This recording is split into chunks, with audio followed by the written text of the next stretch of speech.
I called it a tough group, it certainly was, but after making it through to the first knockaround of Champions League for the third straight season, today we have the draw, as we'll find out who we'll have in the last 16 after finishing in second place following a 2-2 draw against Dortmund on match day 6. More on that in just a moment's time. So after finishing as a second place runner-up, we do have an unseeded pot of teams we are joining, and we can take on one of these teams here that was seeded. Atletico Madrid, Chelsea, Galatasaray, last year's finalists and winners Paris Saint-Germain.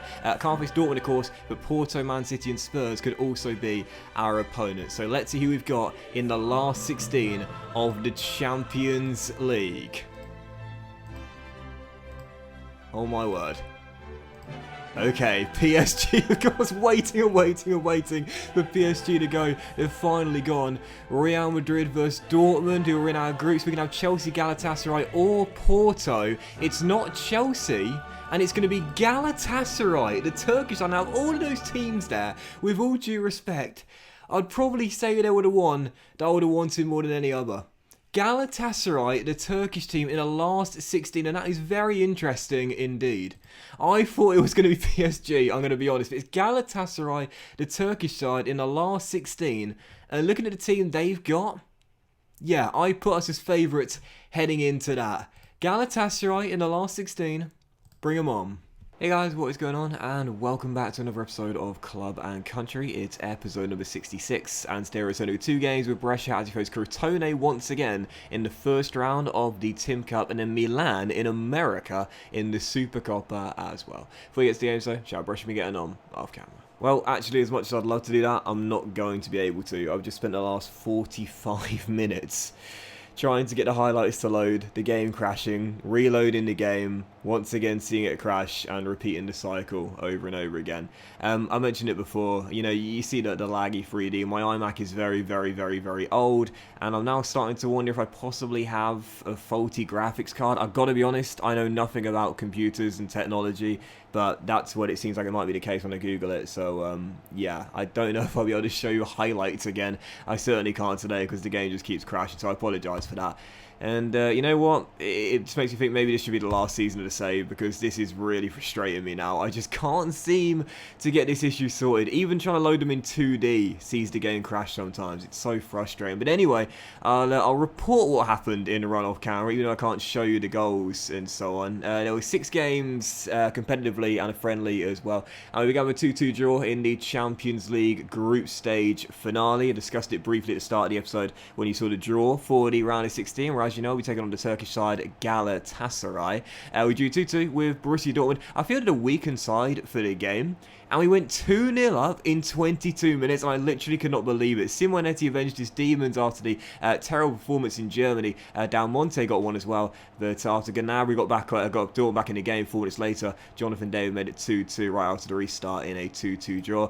Following that, 0-0 draw at home to Torino before a 4-0 victory against Hellas Verona, one of the sides we're sharing our ground with this season. Like Torino, sat in the relegation zone, thought it should be a banker, and it was. Sebastiano Esposito, well, he was third hat-trick of the season already. He has been sublime this year, his best year of the save so far. Touch wood, I've not jinxed it. And Claudio Franchi also got a rare goal as well. Following that, oh man, I wish I could show the highlights of this game. This is amazing. 1-1 draw away at the Stadio San Paolo against Napoli.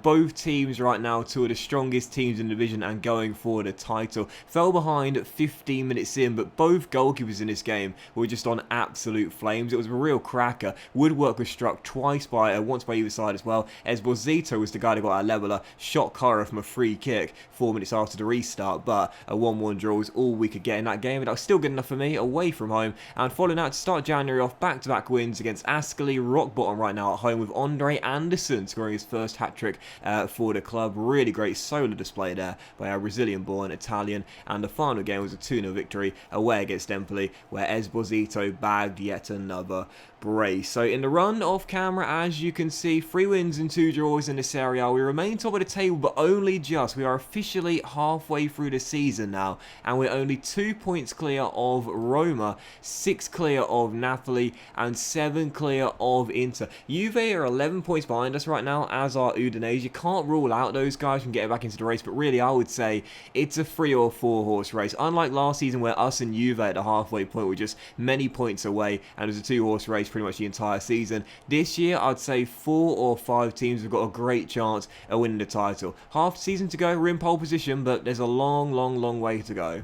I don't think there's anything else to show you in the run-off camera apart from perhaps 1 or 2 things. I will start off with the fact that Andrea Sistana, who is one of the Season 1 OGs, he wanted to discuss his future with me, as he says he wants a new challenge. He feels he's achieved everything there is to achieve at the club, and as you'll see, I did say I'll let you go at the end of the season, and he said I appreciate that. He's looking forward to embarking on a new chapter in his career. So this will most likely be Sistana's final year at Brescia. He's been here since Season 1, the very beginning, but as we know, Bastoni coming in this year, Armin, the club captain, Parola is above him in the pecking order as well. He is 4th choice centre-back right now, and that is crazy when you consider how consistently good he's been since the very beginning. We're going to miss Sistana, don't get me wrong. He came out the academy, he was born in Brescia, but Andrea Sistana, I'm fine to let him go as he wants a new challenge. And the same can be said about Stefano Storaro as well. I don't know who I'm more gutted about here, losing Storaro or Sistana. But he's out of contract at the end of the season. Now I can trigger an extension and give him an extra 1 year if I wish to do so. But he's on 38 grand a week. He's now 32 years old. He turned 33 in a couple of months. He's decreasing in stats, and he's now only regarded as a decent player for most Serie A teams. I think it's best to let Stefano go. I absolutely love him. He's my sort of player, and it's no real surprise though. After we signed him, we became a winning team. 3 straight Serie A titles a year after he joined the club. Shock horror. He's been consistently great, but this season barely played for us, and I think I'm going to let him go as opposed to triggering an extension. If no one signs him or he doesn't agree terms with anywhere else, which as things stand is the case, then I might possibly trigger an extension, but for now I'm okay rolling the dice and see if he wants to arrange a transfer somewhere else. So first of the 2 games today is indeed Crotone in the first round of the Tim Cup. I said, you know, I think it was a couple of episodes ago, they're sort of becoming a bit of a bogey team for us. Not really. I mean, out of 6 games, we won 4 of them. Only drawn and been defeated in 1 game each. But either way, this is our team for the game. As you can see, 43 on Gegenpress, and right now in the injury report, Pascucci is down. Big blow for Pascucci. He's out for 3 to 4 months with a broken lower leg. We have had some really bad injuries this season, and we really like Pascucci for the mental stats, but yeah, he's out 3 to 4 months with a broken lower leg. How he'll come back, I guess we'll have to wait and see. Bastoni is down with a twisted ankle as well. He's had a great debut year for us. We all missed both the games today, and also you can see there are a few players that are a little bit unfit. Muir is coming back from a long-term injury. Everyone else is totally fine. 4-2-3-1 control possession. I'm really liking it this season. Ordero's in goal. About for his Pellegrini, Sistana, Romani, De Pauli with Rigora and Gavoni. What a partnership they've had this season together with Salcedo and Picardi, the inside forwards, and Anderson supporting that man up top. Sebastiano Esposito again. When you look at this guy's stats this season, 21 goals in 19 Serie A games. Unbelievable. Unbelievable. On the bench, Mola, Perona, Papetti, Muri, Barbieri, De Sisto, Mogia, Peroni, Viviani, Dalmonte, Franchi, and Simonetti as well. First of 2, it's the Tim Cup first round. Let's not get knocked out again like last year. Forza Brescia. And there they are, the boys, Magnani and Mangravati, once again out for revenge as they were this time last year. In fact, this exact same time last year. Tim Cup, first round at Crotone. Can't believe we got beat by a goal to 0, and those guys just kept Esposito and Franchi quiet all game long. This time around, 1 minute in, Gavoni whips in, and Sebastiano says to them both, you can't do it again. Gavoni with the assist, Esposito with the goal. This dude is unstoppable this year. Junior for Crotone has just won a penalty as well. Oh my word, he just picked the ball up after Sistana's header wasn't exactly convincing. Dribbled around Pellegrini, who tripped him from behind, and Crotone, 10 minutes after going behind, have found their leveller. What is it about this team? Why do we struggle so much against them? I can't work it out. I really can't. I mean, they're bang average, yet every time we face them, if we do win, it's normally by scraping it. And we got an incredibly strong lineup out there. We haven't done what we normally do in the Cup and field a weakened team or make quite a lot of changes. No, I'm going to field a weakened side for the game in America in the Supercoppa. A fully rotated side, because I don't care about it as, oh my god, I haven't seen that in a while, have we? But for some strange reason, this team, we just struggle against so much. For Sebastiano makes it 2-1, but we haven't seen this in a long time in FM. Mangravati plays it towards his right-back teammate, played back to the goalkeeper, dilly-dallies on the ball. And this used to be a really common occurrence in FM 19, not so much in FM 20, but it does happen once a save. Esposito would have finished 2-1 Brescia back in front. And the CB Joe looking anxious and frustrated out there now as well. Lightning's not going to strike twice. But it might do for the goal. Oh, and we've been let off the hook there by Jose Ramon. This is incredible, man. There is something about Crotone that makes them so hard to beat, and I don't know what it is.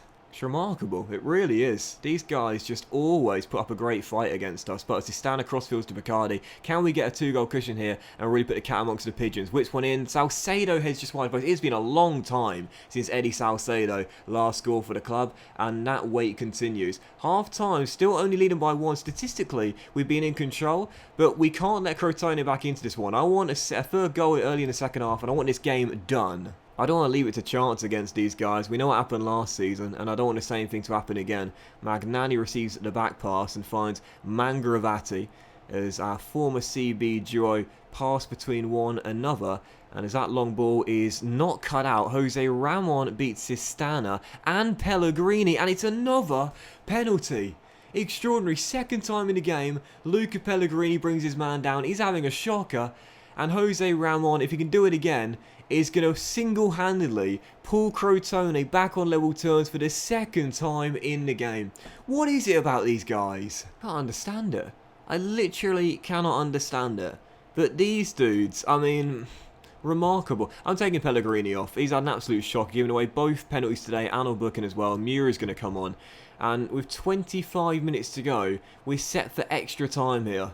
Crotone, man, I don't know what to say. Embarrassing, man. Absolutely embarrassing. Oh, you are absolutely joking me. Oh my word, I thought that was Magnani getting up. It wasn't, it was Dino. I thought it was Magnani. That would have been the icing on the fucking shit cake that I'm having to eat right now. 2-2, that should do it for the game. Heading into extra time, I can't believe this, man. This is just embarrassing. We should be making light work of these guys, but every time we face them, even if we do win, it's narrowly. Picardi, just inside the area, back to the Paoli. One final chance, Sebastiano heads on, easy save, and that will do it. 30 more minutes as we head into extra time. Far from pleased from what I've just seen from this team. Come on, lads, seriously. And I'm going to take off Bacardi and Salcedo, I think, who are both pretty tired out there for Franchi, and Del Monte as well. I'm going to play at a higher tempo, and I'm going to mix the passing, run at defence, and just go to the normal instruction changes I make here. So, extra time to begin, first period coming, and as things stand, we're set for, I believe, our first shootout of the save. Yeah, I don't think we've had one yet, have we? No, I think this will be our first of the lot as Armini crossfields to Nicola Muru on for Pellegrini down this left-hand side and is taken down, and it's a penalty. Third penalty of the game. 2 for Crotone, and now we get one. Sebastiano, tuck it home, son. There we go, bottom corner. Called it before, it nestled into the back of the net. This dude don't miss. Esposito makes it a perfect hat-trick. 3-2. Surely this time we'll hold on. No way, come the fuck on.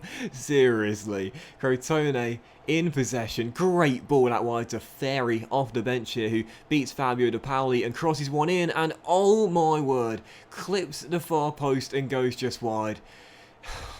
I want these guys to get relegated from this Serie A, man. I'm sick of playing them. And that's not being disrespectful, that's being respectful. I can't stand playing them because they're just so bloody good. So bloody good. But thankfully, after a very quiet second period of extra time, Crotone run out of gas and we cling on to the victory. My goodness gracious me, unlike last season, we make it through against Crotone in the first round. But let's be honest here, that was once again another tough one. You got to give these guys credit, man.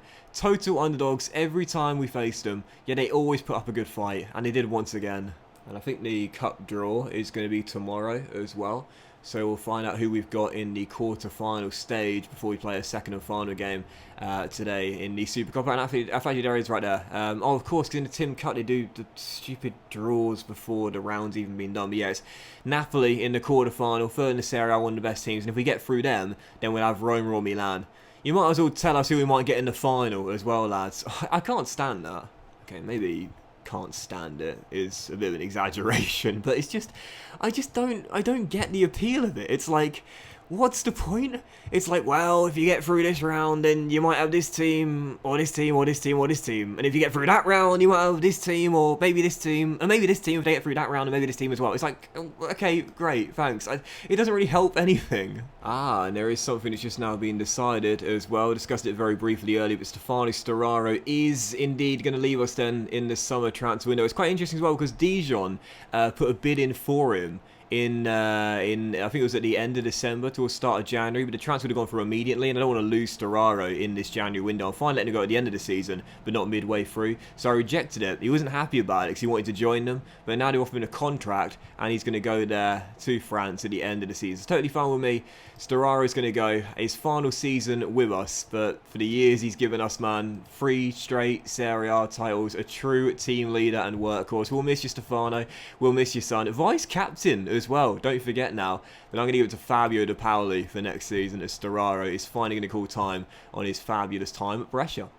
So, second and final game of today's episode then is indeed Milan in the Supercoppa at the FedEx Field in Washington, D.C. And I really could not care less. You know, honestly, I know we've not won this competition before. It would be nice to win it, but again, it's not really that important to me. The only thing I care about is the Tim Cup Champions League and the Serie A as well. And this will be our teams go to Gegenpress, fully rotated side, because the game in the week, as we come back to Italy away against Kovac's Bologna, is far, far, far more important to me than this relatively meaningless trophy. So 4-1-2-3 Gegenpress, Molly's in goal, back four is Muri, Papetti, Paroli and Barbieri, with Stefano, Murgia and Viviani through the middle. Dalmonte and Franchitti inside forwards with Simonetti, the young man, up top. Got a lot of game time this season. Hasn't progressed that well, but there's still plenty of time to go at 20 years old. On the bench, Ordero, Sistano, Armini, Pellegrini, De Pali, De Sisto, Rigora, Gavoni, Anderson, Salcedo, Picardi, and Esposito as well. Second and final game, Supercoppa, first time on camera, Forza Brescia.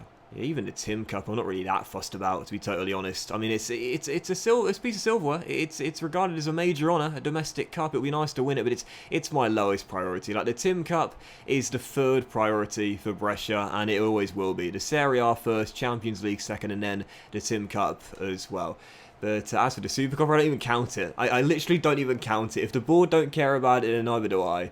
As the first couple of highlights fall to Milan, as you would expect. Parole heads away that corner, but the chance remains alive here from Titi picking it up and finding Paqueta. And I fully expect Milan to take an early lead at some point. Good chance there, fired wide. Still gutted I missed out on Riccardo Orsolini a couple of years ago. What a signing that would have been for 11 million, I think it was. But either way, 25 minutes in, to be fair, the body language is really good. Everyone's motivated or composed out there. And at the moment, halfway through the game, or approaching the halfway point, statistically, we've done fine.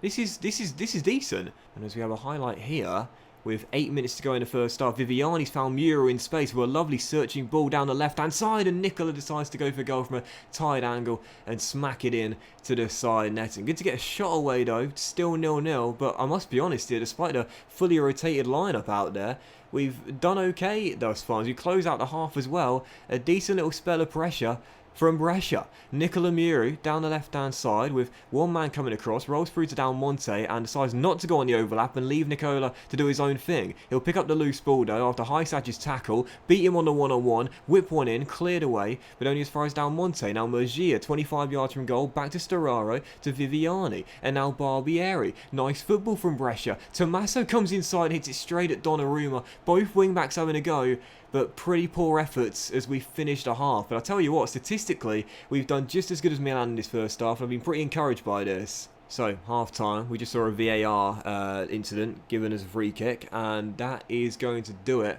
for the first 45 minutes. And to the boys here at the break, I am going to calmly say we're not doing badly at all. If everyone continues to work hard, then we will win this. Now, I'm going to individually say to Simonetti, I believe you've got what it takes up front, and individually criticise the midfield. Second half to begin, we're still in this here.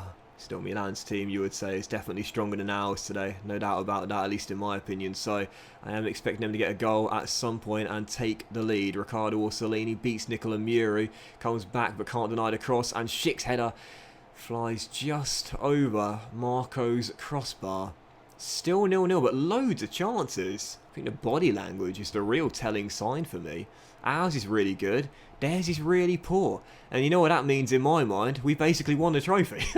But still, 63 minutes in, still 0-0. Milan looking the stronger team to start off this second half, though, as they go for the opener. Kessie slides through Orsolini, gets in behind Nicola Muri. Oh, and he's hit the side netting. Rounded out number one. Couldn't finish home from a tight angle. Still goalless as we withstand some pressure. Having to weather the storm here. Milan looking for that first and perhaps only goal of the game. Orsolini beats Muri to the ball. Nicola can't tackle. In goes the cross. Header off the crossbar and Barbieri hooks it away. Milan have got the quality, man, and now they're starting to flex their muscles. 22 minutes to hold on.